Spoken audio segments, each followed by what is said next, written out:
صباح الخير. Bonjour. Chaque jour, 800 femmes meurent des suites de complications dues à la grossesse et à l'accouchement. Et chaque année, on recense 80 millions de grossesses non désirées à travers le monde et 22 millions d'avortements sont pratiqués dans de mauvaises conditions. Saviez-vous que la santé sexuelle et reproductive est reconnue comme un des droits de la femme depuis la Conférence internationale sur la population et le développement de 1994? Dans les faits, ce droit n'est ni respecté ni appliqué correctement, ce qui nécessite de gros efforts de sensibilisation et d'éducation de la part des journalistes santé.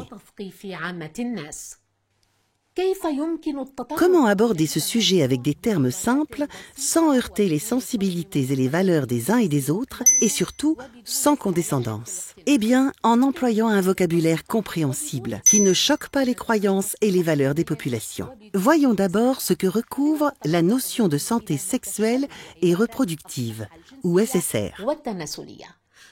Selon l'OMS, la SSR est un état de bien-être physique, émotionnel, mental et social en relation avec la sexualité. Elle implique ainsi des relations sexuelles consenties, non violentes et sûres, ainsi que la liberté de concevoir ou de ne pas concevoir un enfant. Elle recouvre également les sujets suivants.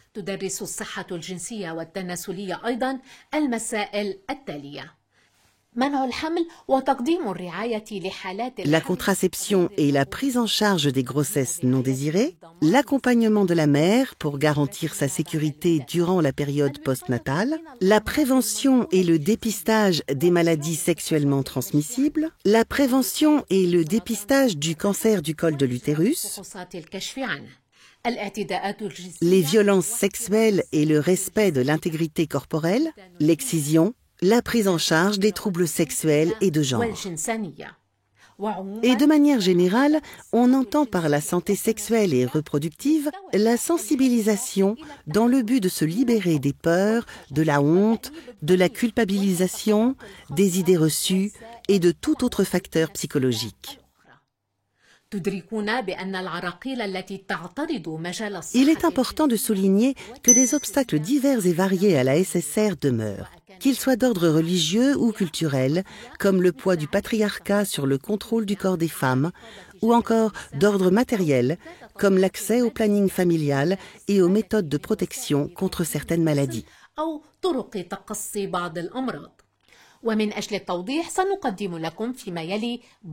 Afin d'illustrer nos propos, voici différents exemples recueillis à travers le monde. Si l'éducation sexuelle a été intégrée au programme scolaire par de nombreux gouvernements, elle s'est avérée insuffisante, comme le prouve le modèle chinois.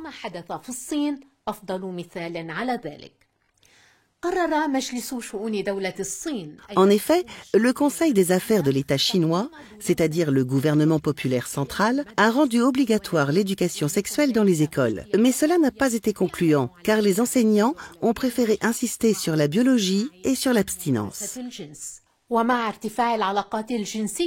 Alors que les mœurs sont en train de se libérer en Chine avec l'augmentation des relations sexuelles hors mariage, des camps d'éducation sexuelle ont ouvert afin d'accompagner au mieux les adolescents.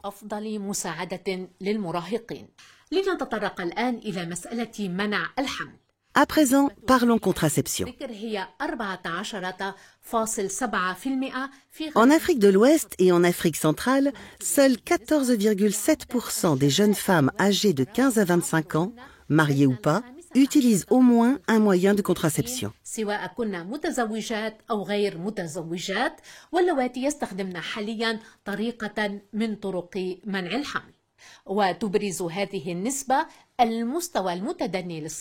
Un chiffre révélateur d'un niveau de SSR bas dans la région qui s'explique par la difficulté d'accès à des services de santé sexuelle et reproductive adaptés et à des informations fiables,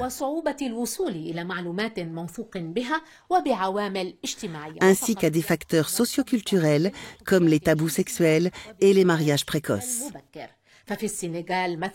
Au Sénégal, par exemple, le gouvernement tente aujourd'hui de mettre en place des campagnes de promotion de la contraception en dépit de fortes résistances culturelles et d'un système de santé décentralisé.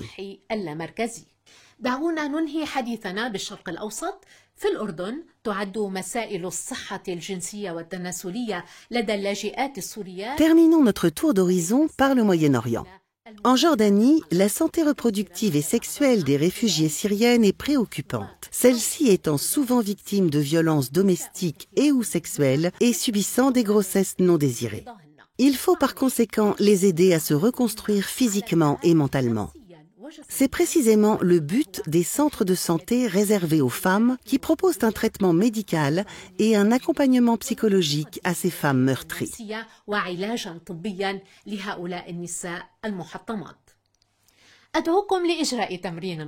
Je vous propose maintenant un petit exercice. Quelles que soient vos convictions, comment traiteriez-vous le sujet de la contraception de la manière la plus objective et la plus respectueuse possible ?